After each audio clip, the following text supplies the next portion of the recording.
Hi. Long time no talk. So, I've basically been pretty much silent since like Tuesday afternoon. It is now 4:23 on Friday, and here I am. To say that I've been having a hard time is honestly putting it really lightly, and it's not that I didn't have the courage to get on here and talk about it. I think more so it's because bless me, when it comes to like wellness and mental health and my PTSD and like dealing with being a survivor of domestic violence and narcissistic abuse, I have a diagnosis of CPTSD, which basically is like it means that like because I was living in a constant state of trauma, they add the C there because like trauma, if you know about it or don't know a lot about it, like when someone has been under intense trauma, whether it's a one-time incident like a bad car accident or they see something violent or something else that leads to like a PTSD diagnosis, when you put the C in front of it, it's because you were living in it for so long that it like basically rewired my entire brain.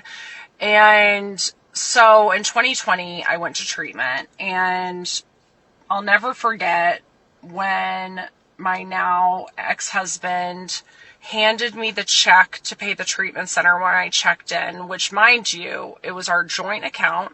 The check also had my name on it, and he handed it to me and reminded me of the fact that it was his hard-earned money, not ours, his, and that he wasn't sending me away to treatment to get fixed, and realized I didn't want to be married to him anymore. So keep that in mind. So that was May of 2020. I checked into the refuge on May 7th of 2020. So keep that in mind, okay? So did a ton of work while I was there. You're never fixed. You're always a work in progress. That just is life. But, yeah, went and did that. And I will say that the way our divorce ended in December, my legal team flat out told me we were going to be appealing because like our judgment didn't follow the law, which is a more complex story for another day and time. But I told myself I could get through anything for a year. I could do anything for a year. Mind you, my ex have been going through this divorce process and now the appeal for the last year for years. Like, I can't describe to you the unexplainable kind of stress that I've been under. And the straw broke the camel's back with me on Monday when I got home from being out of town for my weekend. And the reason for that is neither here nor there. It doesn't matter. The triggers have been triggering, okay? Like, and here's the thing, in the world, you can't avoid your triggers, but you have to know how to deal with them. And it occurred to me on Tuesday that my triggers have been triggering and I haven't been handling it well. Like, I have been a hot mess. And I haven't, like, been able to regulate my own nervous system. I haven't been able to handle how I'm reacting to things. And before I went to treatment, that was something that I massively struggled with. Like, my reaction to things was always super over exaggerated. My temper was like slim to none. And when I got back from treatment, that is something that those are the two things that I was most proud of myself for, like, resolving while I was there and figuring it out and figuring out how to handle it and use the tools in my toolbox and, like, know how to care for myself in the way that I needed. And I was able to, like, hold myself together for a long time. But I'll tell you, this last year, like a little over a year now, has been really tough. Since I had to start testifying on the stand during our divorce trial, I have been struggling. Like, having to get up on the stand and talk about the abuse that I endured throughout our marriage and about everything else in our life was really, really hard on me. It was hard on me because I didn't bring a gallery of people with me through my divorce trial.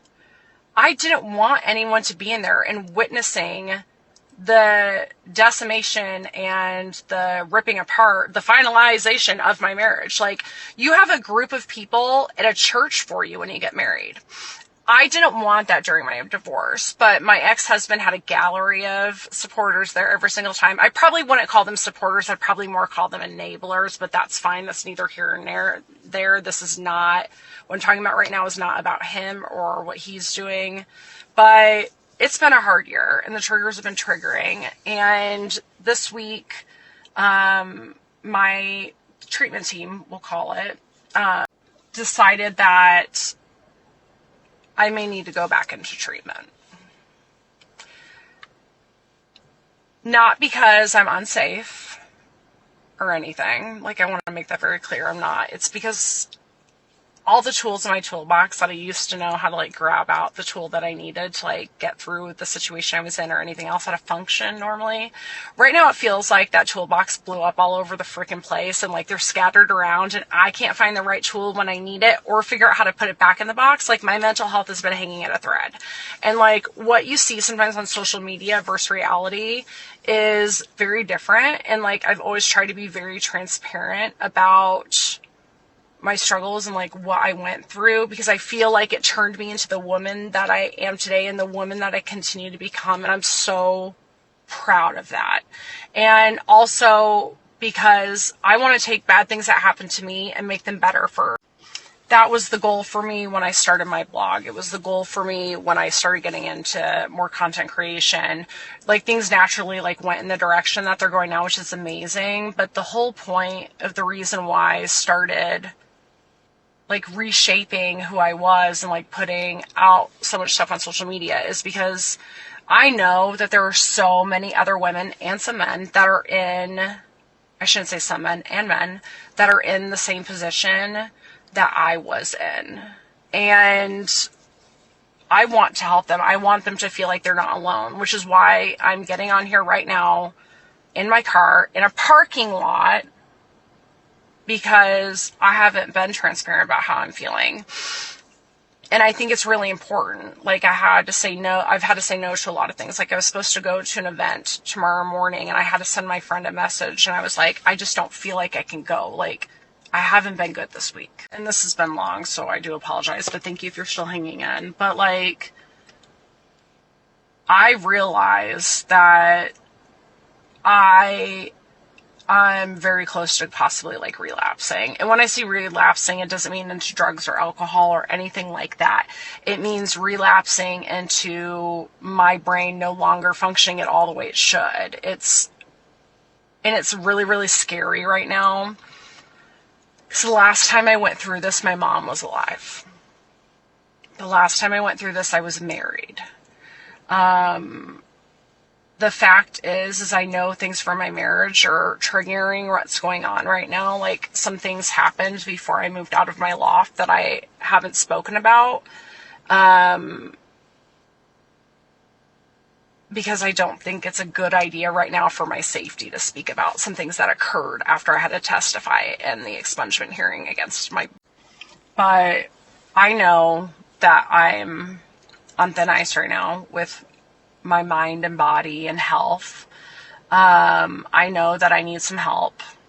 And so I'm looking into some of my options. Unfortunately, because of the way my divorce ended, I don't have great options right now because I didn't get left with good health insurance options. I didn't get left with a single dollar of the money I put into our home. I didn't get left with anything. Like, I got completely screwed. And so luckily, like, the appeal is going and it's going well. Got good news about it yesterday, so that's good. But I'm scared right now because I'm doing this on my own for the first time, and I'm having to ask new people for support that haven't been through supporting me like this before, and it's scary, and it's hard.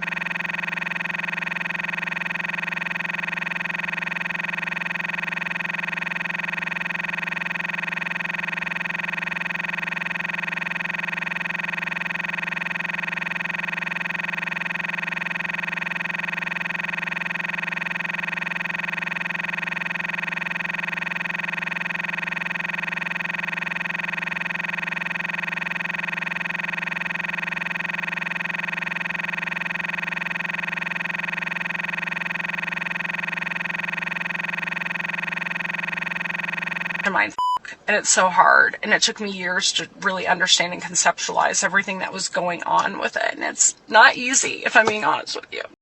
And like,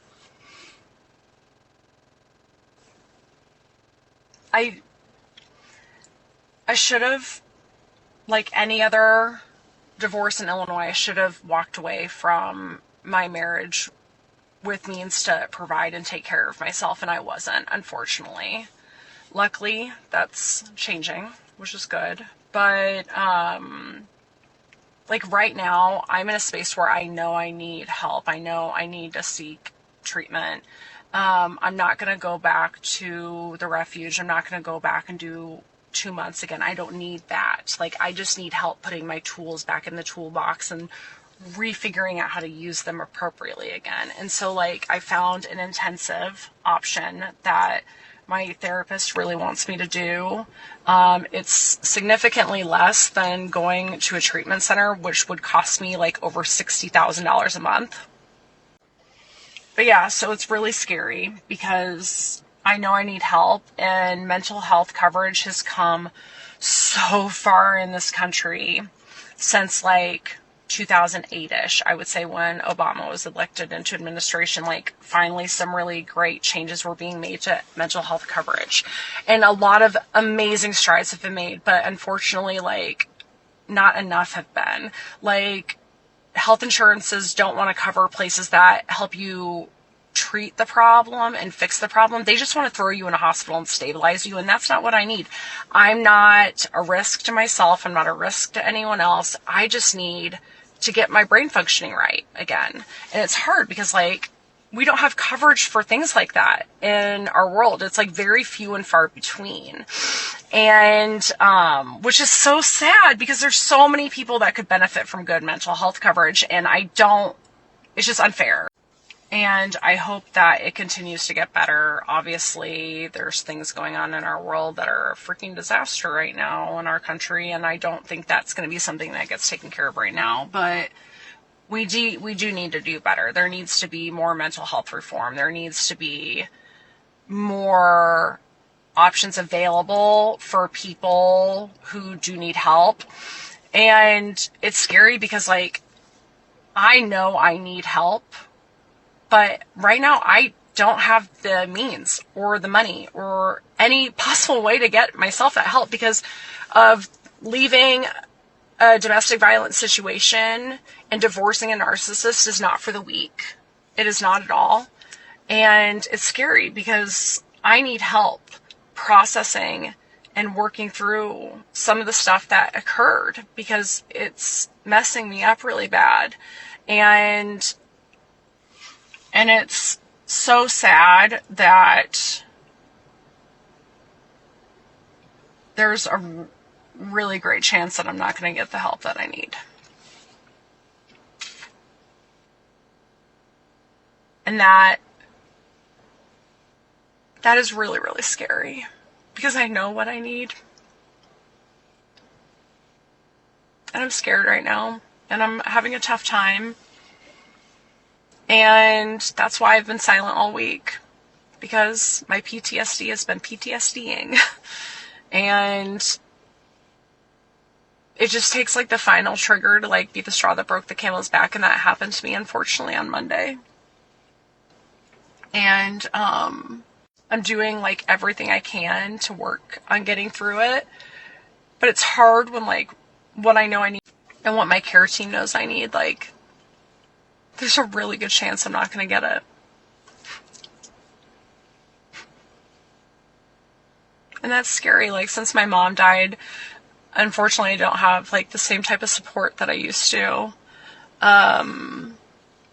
I still have a wonderful family. They're wonderful. It's just changed a lot since my mom died 5 years ago. And I'm really scared right now, having to go into this season and figuring out on my own how to do it. And trying to figure out what I need to do to get the things that I need.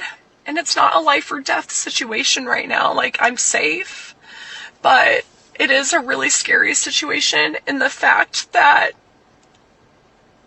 if I don't get the things that I need, it could someday become a life or death situation, and that's terrifying for me again in a long time. And I know how far I've come, and I know how well I've managed to get through some of the insanity that's been going on in my life for the last 5 years. But like when I went to treatment, like what I said in the earlier part of this, when my ex-husband handed me a check that also had my name on it, that also had my money in the account, and basically said he was giving me his hard-earned money and I better not come home and want to divorce him. So just take that with you for what I've been dealing with for the last 5 years since I went. And when I was there, I wasn't in the place to deal with all the domestic violence that occurred. Like, I did start dealing with some of it, but I was still under the manipulation and the gaslighting and the control, and I didn't fully understand or conceptualize all of it. And it's so sad because I've worked so hard and I've come so far, and I don't want to lose all the progress that I've made. I don't at all. Like, I'm really proud of myself for the most part. And I know I've gotten through a lot. And I know I went through a lot before I started getting through a lot. And I'm just really scared right now. And that's why I've been so quiet. And I'm freaked out, and I'm doing my best to just get up every day right now and just love on Maggie and do what I need to do. So that's why I've been quiet. And I'm sure I've lost so many of you at this point, and that's totally okay. It's not a big deal. This is my way of venting into a void because, like,